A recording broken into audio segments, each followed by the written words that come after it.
Hello everyone, मैं अनिल कुमार सिंह स्वागत करता हूं आपका आपके यूट्यूब चैनल विश्व भारती क्लासेस में। आज एक छोटा सा वीडियो आपके लिए हम प्रस्तुत करने जा रहे हैं और ये इंडियन इकोनॉमी से है।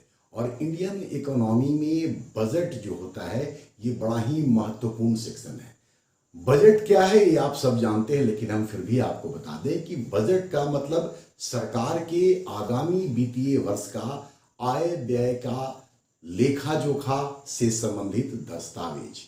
भारत के संविधान में बजट को कहीं भी डिफाइन नहीं किया गया है या संविधान में बजट शब्द का प्रयोग नहीं किया गया है, बल्कि अनुच्छेद 112 में आय व्यय का विवरण शब्द का प्रयोग किया गया है, जिसको कि आमतौर पर बजट मान लिया जाता है। तो बजट जैसा कि सरकार के आय व्यय का लेखा जोखा होता है, ये आगामी वित्तीय वर्ष से संबंधित होता है और इसमें इस बात का उल्लेख होता है कि सरकार के राजस्व के स्रोत क्या क्या होंगे, मतलब सरकार को कहां कहां से पैसे की प्राप्ति होगी, उनकी आमदनी कहां से होगी, सरकार को आय की प्राप्ति कहां से होगी। और फिर इस बात का उल्लेख होता है कि सरकार कहां कहां पर खर्च करेगी, मतलब एक ओर पब्लिक रिसीट की बात होती है तो दूसरी ओर पब्लिक एक्सपेंडिचर की बात होती है। और जब ये दोनों ही चीजें रिसीट और पेमेंट आप समझ जाएंगे तो सरकार के जो बजट से संबंधित घाटे होते हैं, जैसे रेवेन्यू डेफिसिट क्या होता है, फिस्कल डेफिसिट क्या होता है, मोनेटाइज्ड डेफिसिट क्या होता है, प्राइमरी डेफिसिट क्या होता है, इन तमाम चीजों को समझना आपके लिए बिल्कुल सहज हो जाएगा। आज इस वीडियो में हम लोग सरकार के बजट से संबंधित आय के जो स्रोत हैं उसको जानने का काम करेंगे, क्योंकि जब तक आय पता नहीं होगा व्यय की कल्पना नहीं की जा सकती है। तो आय के आधार पर ही सरकार चूंकि अपने व्यय का लेखा जोखा तैयार करती है, तो सबसे पहले हम लोग देखिए कि सरकार अपने आय का अनुमान कहां से लगाती है या सरकार को आय की प्राप्ति कहां से होती है। ठीक है, इसको हम लोग कैपिटल रिसीट ना लिख करके सिर्फ अगर रिसीट लिखे तो ज्यादा बेहतर होगा। ठीक है, इसको हम लोग इस हेडिंग के साथ देखें, रिसीट सरकार की प्राप्तियां।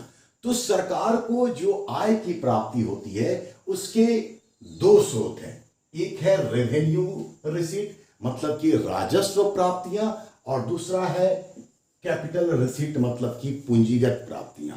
सबसे पहले हम लोग ये जान लें कि राजस्व प्राप्ति का अर्थ क्या है। तो सरकार के आय का ये एक महत्वपूर्ण हिस्सा है और राजस्व प्राप्तियां वैसी प्राप्तियां हैं जिससे सरकार की जो परिसंपत्तियां हैं, सरकार के जो असेट्स हैं, उसमें किसी भी प्रकार का कोई कमी नहीं आता है। और राजस्व प्राप्तियों से सरकार के ऊपर किसी भी प्रकार का कोई लायबिलिटी या देयता या कोई रिस्पॉन्सिबिलिटी भी नहीं आती है। ठीक है, तो रेवेन्यू रिसीट राजस्व प्राप्ति का वह हिस्सा, आय का वह हिस्सा जिससे सरकार के परिसंपत्तियों में किसी प्रकार की कोई कमी नहीं आती है और न ही सरकार के ऊपर किसी प्रकार के कोई लायबिलिटी आते हैं, कोई उनके ऊपर दायित्व बढ़ता है। दूसरा जो राजस्व का या फिर आय प्राप्ति का स्रोत है वो है कैपिटल रिसीट, जिसको हिंदी में हम लोग बोलेंगे पूंजीगत प्राप्तियां।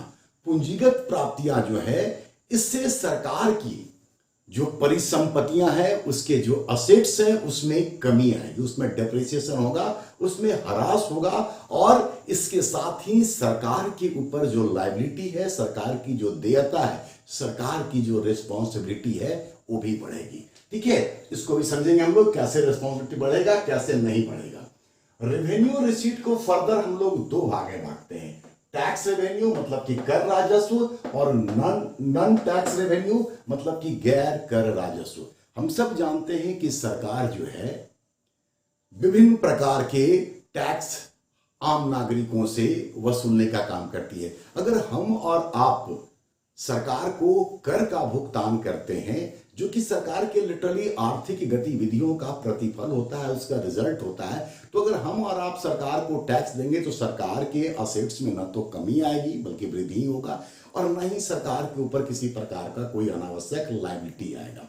ये दो प्रकार के होते हैं, एक को बोलते हैं हम लोग टैक्स रेवेन्यू जैसा कि मैंने बताया, और दूसरा नॉन टैक्स रेवेन्यू। जो टैक्स के अलावा सरकार को अन्य स्रोतों से आय की प्राप्ति होती है, that is non tax revenue. ये वास्तव में सरकार के द्वारा जो विभिन्न प्रकार की सेवाएं उपलब्ध कराई जाती हैं, उसके फलस्वरूप सरकार को प्राप्त होने वाला आय होता है। तो जो टैक्स लगा करके या कर लगा करके वसूला जाए वो टैक्स रेवेन्यू, और जो टैक्स नहीं लगाया जाए लेकिन सरकार को प्राप्त हो वो नॉन टैक्स रेवेन्यू। इसके एग्जाम्पल भी आपके सामने हैं। जैसे टैक्स रेवेन्यू का मेन सोर्स है आज की तारीख में, अभी 2023-24 के बजट में सरकार के आय का या राजस्व आय का, हम लोग बोले रेवेन्यू इनकम का जो सबसे बड़ा स्रोत है वो है निगम कर, कॉर्पोरेशन टैक्स और आयकर, इनकम टैक्स। ये सरकार के राजस्व आय का सबसे बड़ा स्रोत है। क्योंकि अगर आप बजट को देखे होंगे 2023-24 का, तो आप देखते होंगे कि उसका जो रिपोर्ट आता है उसमें पैसा कहां से आएगा, पैसा कहां जाएगा, तो इनके लिए 15 पैसे की बात की गई है जो कि सर्वाधिक है। तो अगर आपसे ये क्वेश्चन पूछता है कि सरकार के राजस्व का सबसे बड़ा स्रोत क्या है, तो राजस्व का सबसे बड़ा स्रोत आज की तारीख में वर्तमान बजट में ये दोनों दिखता है। इसके अलावा केंद्रीय उत्पाद शुल्क जो सरकार वस्तुओं के उत्पादन पर वसूलती है, कस्टम ड्यूटी मतलब सीमा शुल्क, इसमें आयात और निर्यात दोनों ही प्रकार के कर सरकार के द्वारा वसूले जाते हैं, जिसमें आयात कर का सरकार के दृष्टिकोण से ज्यादा महत्व होता है। ऐसा इस कारण से, या कहें कि ऐसा दो कारण से। एक तो इससे देसी उद्योग धंधों को संरक्षण प्राप्त होगा, दूसरा इससे राजस्व की उगाही भी अधिक मात्रा में की जा सकती है। क्योंकि अगर एक्सपोर्ट ड्यूटी को बहुत बढ़ा दिया जाए तो देसी जो निर्यात की वस्तुएं हैं, जो उत्पाद है, वो विदेशों में महंगी हो जाएंगी, और ऐसी स्थिति में अंतर्राष्ट्रीय बाजार में उनके कीमत के अधिक होने से वो हो सकता है कि उनका माल बहुत ज्यादा ना बिके। इसलिए कस्टम ड्यूटी एक्सपोर्ट और इंपोर्ट दोनों है, लेकिन हमारे दृष्टिकोण से या भारत के दृष्टिकोण से इंपोर्ट ड्यूटी कहीं ज्यादा महत्वपूर्ण होता है। इसके अलावा सेवा कर, विभिन्न प्रकार की सेवाओं पर भी सरकार के द्वारा टैक्स लगाए जाते हैं, और ये सब सरकार के रेवेन्यू रिसीट के या टैक्स रेवेन्यू के सोर्सेज हैं। दूसरी ओर नॉन टैक्स रेवेन्यू, जैसा कि हम आपको बताया कि सरकार के सेवाओं के बदले में प्राप्त होने वाला ये बेसिकली प्रतिफल होता है। इसके उदाहरण है ब्रॉडकास्टिंग मतलब कि प्रसारण, वित्तीय सेवा, विभिन्न प्रकार की फिनेंशियल सर्विसेज गवर्नमेंट के द्वारा दी जाती है, इकोनॉमिक सर्विसेज दी जाती है, ब्याज और लाभांश मतलब इंटरेस्ट और डिविडेंड, सरकार जो अलग अलग जगह पर उधार लगाई होती है या फिर शेयर में गवर्नमेंट का पैसा लगा होता है, वहां से उसको डिविडेंड की प्राप्ति होती है।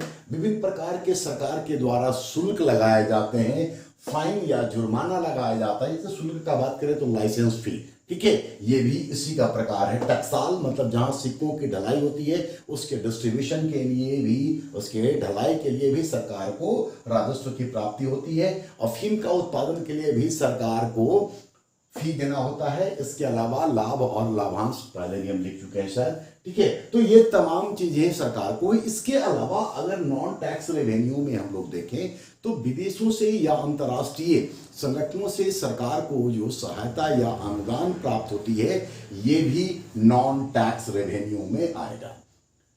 कैपिटल रिसीट की ओर बढ़े हम लोग। कैपिटल रिसीट जैसा कि हम आपको पहले बता रखे हैं कि इससे सरकार के परिसंपत्तियों का ह्रास होता है, ठीक है, और सरकार की लायबिलिटी में वृद्धि होती है। एग्जाम्पल है recovery of loan. Recovery of loan का मतलब यह हुआ कि सरकार ने अगर किसी से उधार ले रखा है, अब वो उस उधार को चुका रही है, और उस उधार लेने के वजह में सरकार ने जो कोलैटरल मॉर्गेज रखा था, उसके अगेंस्ट में जो गिरवी रखा था, उसकी परिसंपत्तियां धीरे धीरे या उसका मूल्य जो है वो धीरे धीरे कम होता चला जाएगा, और सरकार जो है वो उनको जिससे कि उधार ले रखी है वो उधार पे करती जाएगी। तो सरकार की परिसंपत्तियां कम होगी, ठीक है, और सरकार की लायबिलिटी में वृद्धि होगा। दूसरा है इंटरनल बोरोइंग, मतलब कि वैसे उधार जो सरकार देश के अंदर से प्राप्त करती है।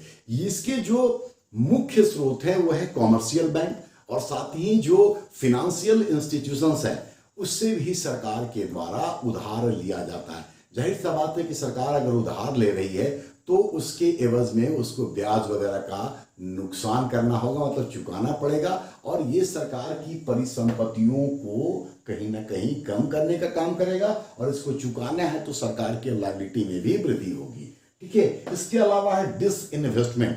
इन्वेस्टमेंट का ये अपोजिट वर्ड है डिसइन्वेस्टमेंट। इन्वेस्टमेंट का मतलब पैसा लगाना। जब सरकार किसी उद्योग धंधों में पैसा लगाती है और जब पैसा निकालती है का मतलब ये हुआ कि जब सरकार अपने अधिकार क्षेत्र में जो उद्योग धंधे हैं उसका एक पर्टिकुलर हिस्सा 10%, 20%, 30% जब उसको बेच करके एक मुश्त रकम प्राप्त करती है, तो सरकार का अगर मान ले कि ये पूरा का पूरा यूनिट है और सरकार अगर इसका 30% शेयर बेच देती है, विनिवेश कर देती है, तो सरकार की ये संपत्तियों का ह्रास स्वाभाविक तौर पर होगा। ठीक है।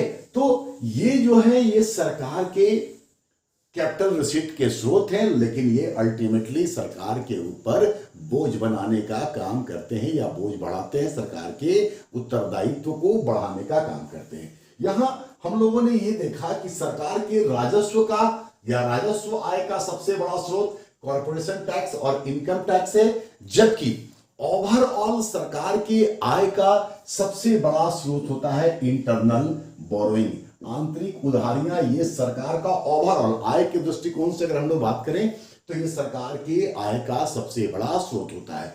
तो एक क्वेश्चन यहां सीधा, एक क्वेश्चन इधर बनता हुआ नजर आ रहा है। इसके अलावा अगर आपसे पूछे कि कौन कौन कैपिटल रिसीट की श्रेणी में आएंगे, तो कैपिटल रिसीट में ये तमाम चीजें हैं। नॉन टैक्स रेवेन्यू में क्या कुछ शामिल है, तो ये चीजें शामिल हैं। टैक्स रेवेन्यू में क्या शामिल है, तो ये, इसके अलावा भी जितने भी सेंट्रल गवर्नमेंट के टैक्स के सोर्सेज हैं वो सारा इसमें शामिल हो जाएंगे। रेवेन्यू रिसीट से सरकार की परिसंपत्तियों में कमी होती है, वृद्धि होती है या कुछ नहीं होता है, ये सब बता चुके हैं आपको। तो इससे कई सारे सवालों के जवाब आप प्रारंभिक परीक्षा में दे सकते हैं, और ये वो सवाल होंगे जो इसको अगर अच्छे तरीके से आपने समझ लिया है तो फिर आपके लिए परेशानी का कारण बिल्कुल भी नहीं बनने जा रहा है।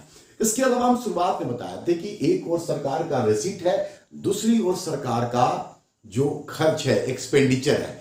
अगर उसको भी हम लोग देख लेंगे तो फिर हम लोग सरकार के जो डिफरेंट जो डेफिसिट सब हैं उसको समझना हमारे लिए आसान हो जाएगा। तो आप इसको अच्छे तरीके से याद कर लें, समझ लें, इसको नोट डाउन कर लें। अगले वीडियो में हम एक्सपेंडिचर आपको फिर से बताएंगे। फिर से इसलिए बोल रहे हैं क्योंकि हम एक बार ऑलरेडी पब्लिक एक्सपेंडिचर पर वीडियो डाल रखे हैं, लेकिन ये क्रम में डालेंगे और उसको बताने के साथ ही है जो अलग अलग डेफिसिट है उसको भी हम बताने का काम करेंगे। अगर ये चीजें आपके जहन में होंगी तो आपके लिए समझना बड़ी आसान हो जाएगा कि रेवेन्यू डेफिसिट क्या है, फिस्कल डेफिसिट क्या है या बाकी डेफिसिट्स क्या है। सो ठीक है, तो आप देखते रहिए। अगर आपको वीडियो पसंद आता है तो अपने दोस्तों के साथ जरूर शेयर कीजिए, सब्सक्राइब कीजिए, लाइक कीजिए और अपनी प्रतिक्रिया और कमेंट जरूर दीजिए। धन्यवाद।